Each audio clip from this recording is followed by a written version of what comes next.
Salut tout le monde, c'est Raito, on se retrouve pour la review du chapitre 1138 de One Piece. Le chapitre est légendaire, historique, tout ce que tu veux. C'est ici l'un des meilleurs chapitres de One Piece. Il y a trop de choses, il y a beaucoup trop de choses. Vraiment, le chapitre est oufissime, que ce soit dans ses révélations, que ce soit pour le lore de One Piece, pour l'univers de One Piece, que ce soit au niveau des personnages, de ce qui s'y passe, de ce qui va arriver, de ce qui est teasé. C'est une dinguerie, c'est juste fou. Bon, en tout cas, n'hésitez pas à liker la vidéo déjà si elle vous plaît, à vous abonner si vous aimez One Piece. On parle ici de chaque chapitre. Et comme d'habitude, dites-moi en commentaire votre avis, vos théories. Ah non, mais si jamais il y a un moment pour faire des théories, je crois que c'est là.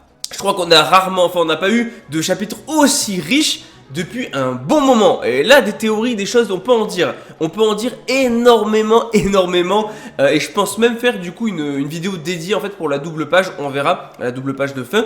Bon, en tout cas, pour parler un petit peu du chapitre, déjà, première grosse info. Mais en soi, du coup, on l'avait déjà théorisé. C'est confirmé, c'est officiel. Shamrock est le frère jumeau de Shanks. Voilà, au moins, ça c'est dit, c'est clair, c'est net. On a la confirmation, c'est bel et bien son frère jumeau.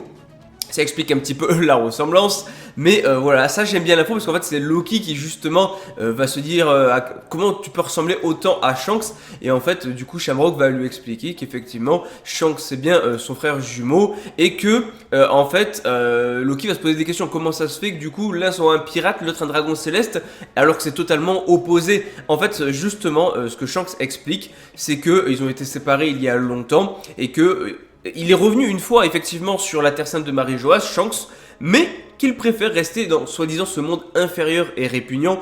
Donc voilà, en soi, Shanks est déjà retourné à Marie-Joas, mais il préfère ne pas rester avec les dragons célestes et vivre sa vie de pirate libre en bas. Voilà, donc deux côtés opposés, deux camps opposés, et franchement, maintenant ça donne une raison à Loki d'en vouloir à tous ceux qui ont la tête de Shanks, parce que Loki, il en veut à Shanks et il en veut maintenant aussi à Shamrock. Le gars, il veut se faire les deux frères, il veut les déglinguer, les deux, bon.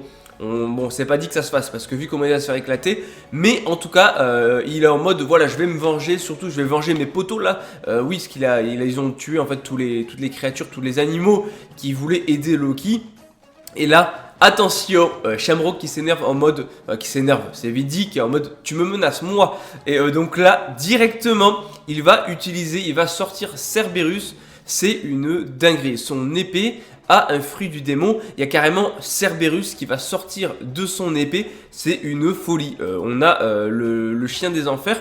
C'est excellent. Voilà, chien à 3 têtes du coup. Cerberus. Il y a des épées qui vont sortir de leur bouche. Donc en fait, 3 têtes, 3 bouches, 3 épées. Lui, il est parfait pour affronter Zoro, Cerberus. Parce que j'ai envie de dire, voilà, il manie. Donc Cerberus a 3 sabres. Bon, peut-être que justement Zoro, comme par magie, il en a 3, donc on verra. Mais en tout cas, Cerberus, c'est son sabre d'une certaine manière. Et il va envoyer du coup Cerberus défoncer Loki, le poignarder en plein dans le torse. Il va prendre genre ultra cher. Loki va se faire déglinguer et être laissé pour mort, parce que là on a une planche qui est assez incroyable où en fait on voit les 3 têtes plantées. Loki qui encore une fois ne peut rien faire parce qu'il est attaché, le gars ne peut même pas se défendre. Imaginez quand Luffy et les autres vont arriver et qu'ils vont voir Loki dans cet état là, ça va être excellent, ça va être une folie, peut-être même justement que Luffy va se vénère, tu vois. Donc franchement j'ai hâte de voir ça. Et sinon on a Gonko qui va utiliser un petit peu son pouvoir pour créer une sorte d'oiseau mais avec ses flèches et ses bandages pour justement partir. Donc ils vont se mettre dessus, voilà, c'est un peu comme Sai dans Naruto finalement, genre vraiment un oiseau comme ça, ils vont le prendre pour pouvoir s'envoler et se barrer d'ici en camouflant un petit peu leur présence. Et en gros va falloir un petit peu changer de plan parce que faire parler les géants et juste les convaincre de s'allier, ça marche pas. Donc maintenant, nouveau plan des chevaliers divins, c'est de kidnapper les enfants, de s'occuper des enfants.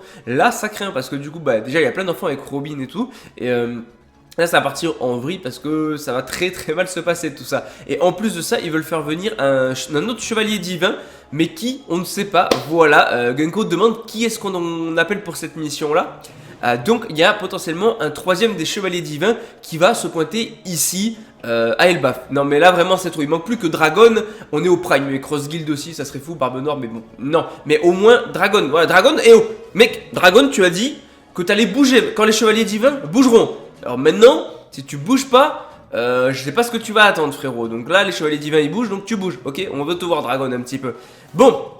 En tout cas, Loki s'est bien fait déglinguer, c'était ouf, vraiment, la scène est all time, vraiment c'est une scène de zinzin. Maintenant, on va passer à d'autres choses qui sont assez ouf, mais pas ouf pour les mêmes manières, parce que là, c'était incroyable que ce soit dans la mise en scène, mais aussi au niveau de ce qui se passe, de l'intensité, du combat, entre guillemets, il n'y en a pas vraiment, mais en plus de la révélation avec Shamrock. Donc voilà, mais là ça va être incroyable la suite pour une autre raison. Et cette autre raison, c'est la mythologie de One Piece qui va prendre vraiment, ça marque un tournant en fait dans One Piece.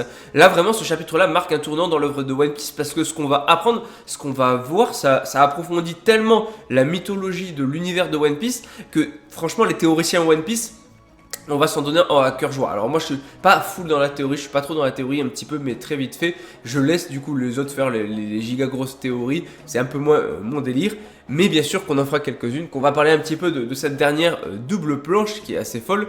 Bon sinon du coup on a Luffy qui est toujours au château de Rust, je sais plus comment ça se prononce. Et en fait les gens expliquent que c'est Shanks qui a fait ça. Luffy va péter un câble, il va dire ouais non c'est pas possible, Shanks ne peut pas avoir fait ça, Shanks c'est quelqu'un de cool, c'est un bon et tout. Bref en gros il va à tout prix défendre Shanks. D'ailleurs Nami va rire un petit peu en mode ah ouais t'as vraiment confiance en lui. Et du coup, bah forcément, il va dire bah ouais, mais toi, ce serait pareil pour Belle-Mère. Hein. Enfin, il va pas dire Belle-Mère parce qu'il a oublié son nom, mais voilà, t'as capté le délire.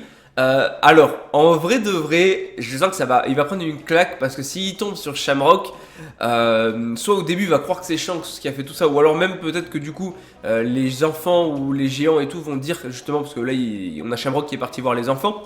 Peut-être que justement ils vont dire ouais Shanks il nous a trahi tout ça et donc du coup là va y avoir une grosse confusion ou alors il va tomber sur Luffy. Alors est-ce que Luffy va le reconnaître directement ou pas? Faut savoir qu'il a quand même un bras en plus et pas de cicatrice. Puis il dégage peut-être pas la même aura, la même force, tu vois.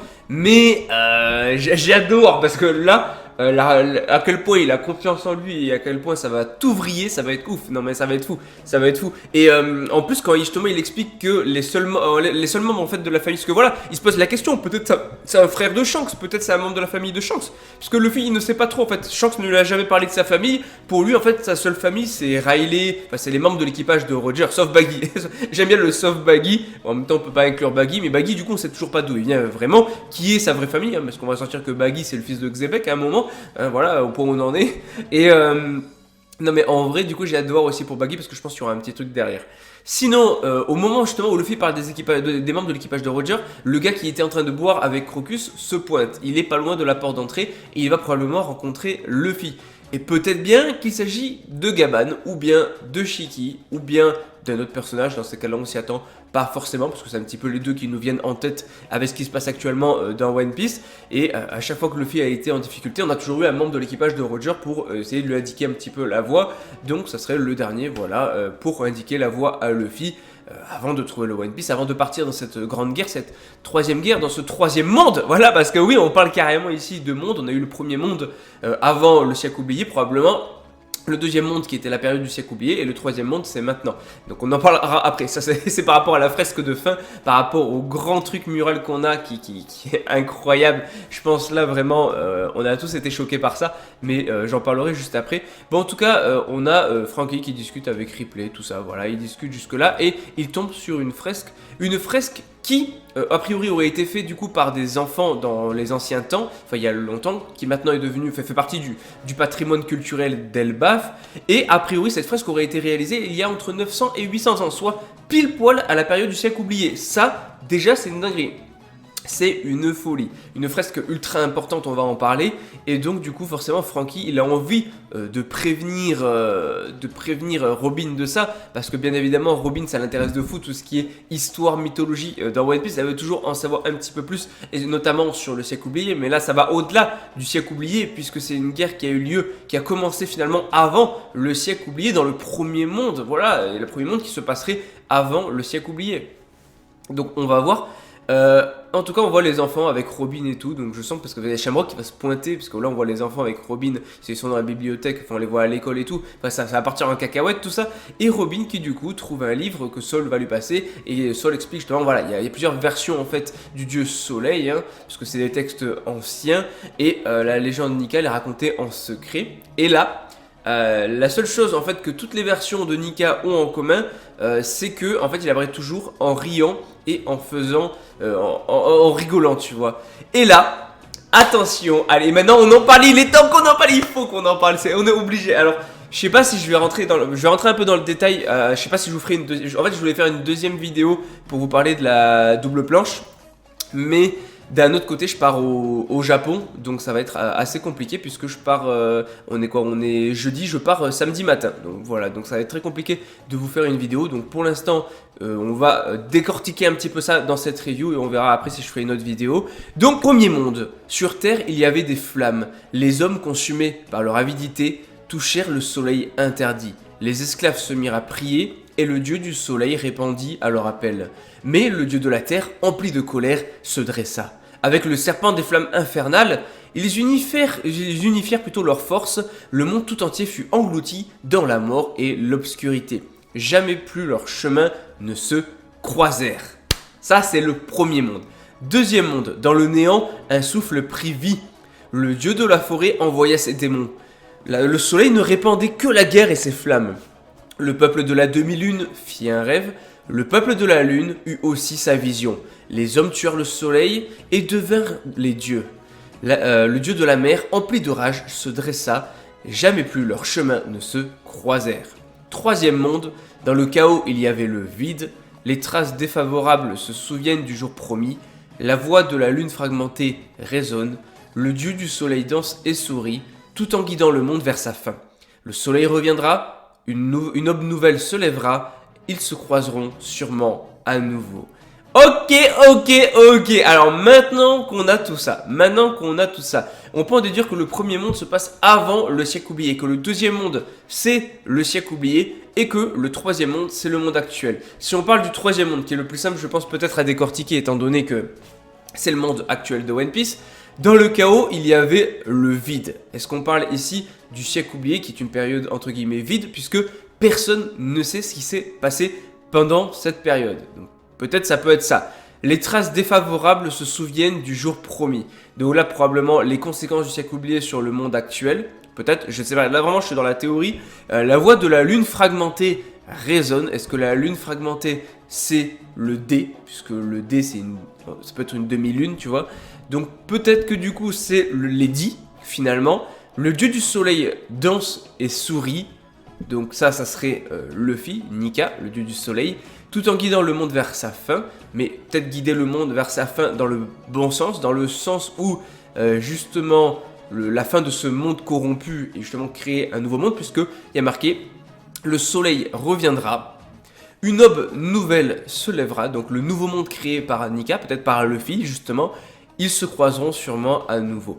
Donc voilà, là ça serait un petit peu l'idée de cette fresque-là, puisque si on regarde en bas pour le troisième monde, puisque ça semble être découpé en 3 parties avec l'arbre d'Adam au milieu, on a justement toutes les races qui vont s'unir contre un démon qui pourrait potentiellement être Im. Donc il essaye de manger le soleil. En tout cas il a le soleil dans sa main. Est-ce que c'est Mother Flame? Est-ce que c'est autre chose? Ou est-ce qu'il essaye de voler le pouvoir de Nika? Donc du dieu soleil, je ne sais pas. Mais on voit qu'il est en train d'affronter un robot qui ressemble à Emmet. Il y a un géant avec une sorte de lance et des cornes. Il y a Joy Boy, en tout cas Luffy, Nika, appelle-le comme tu veux, on ne sait pas trop. En l'occurrence, vu que c'est notre époque, ça serait Luffy. Bon, qui se bat avec une épée et un bouclier, mais qui pourrait être représenté par l'équipage de Luffy. Surtout que son épée, il y a 2, 4, 6, 8... Attends, 2, 4, 6, 8... Il y a 8... si on compte pas celui du milieu, il y a 8 points autour. Donc ça pourrait être les membres de l'équipage de Luffy qui représentent le bouclier. L'épée pourrait être son pouvoir, je ne sais pas. On a une sirène, on a un Dontata, on a plein de... Voilà, on a des hommes poissons, on a des poissons aussi tout court. On a plein de choses, on a des humains, des anges aussi.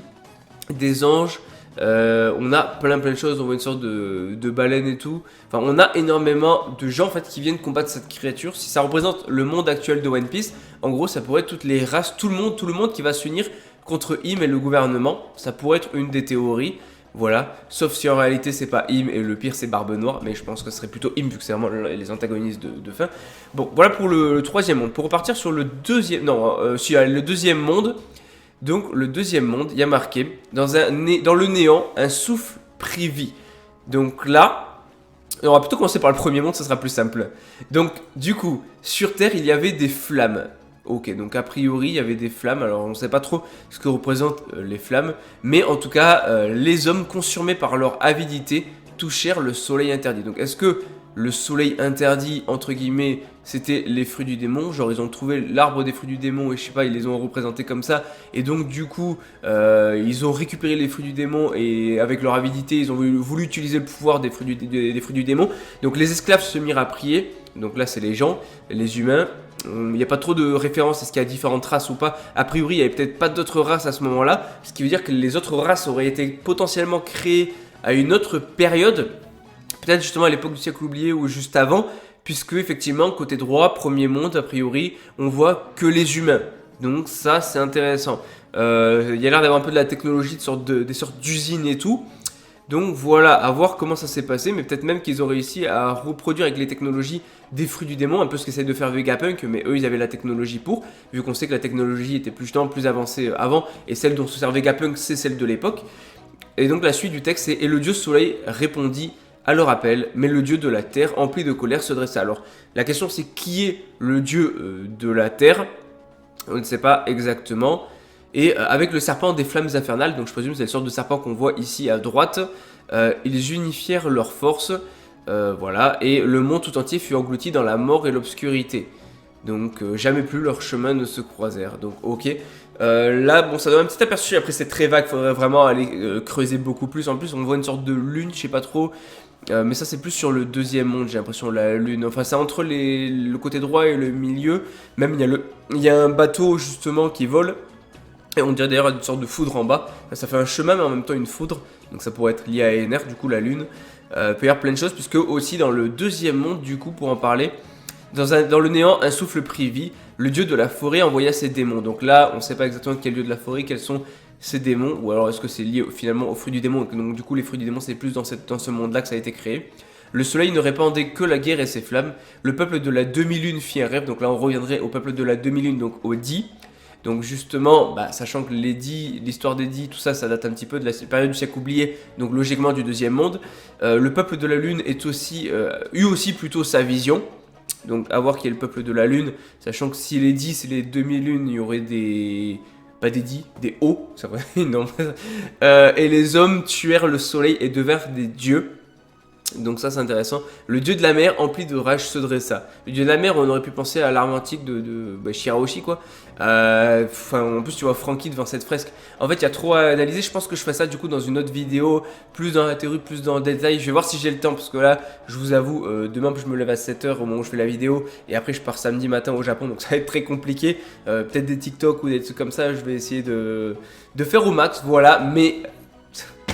Vous le savez, ce chapitre il est historique. Il est historique, il change tout dans One Piece. Il change tout. Ah, vraiment, il change tout. Il y a trop à analyser. Là, je fais que vous décrire un petit peu ce que je voyais et tout. Mais là, il faudra aller plus en profondeur. Mais je vais pas le faire ici dans la review. Voilà, en tout cas, voilà, je suis obligé de finir là-dessus, mais on l'oublie pas. One Piece, c'est la vie.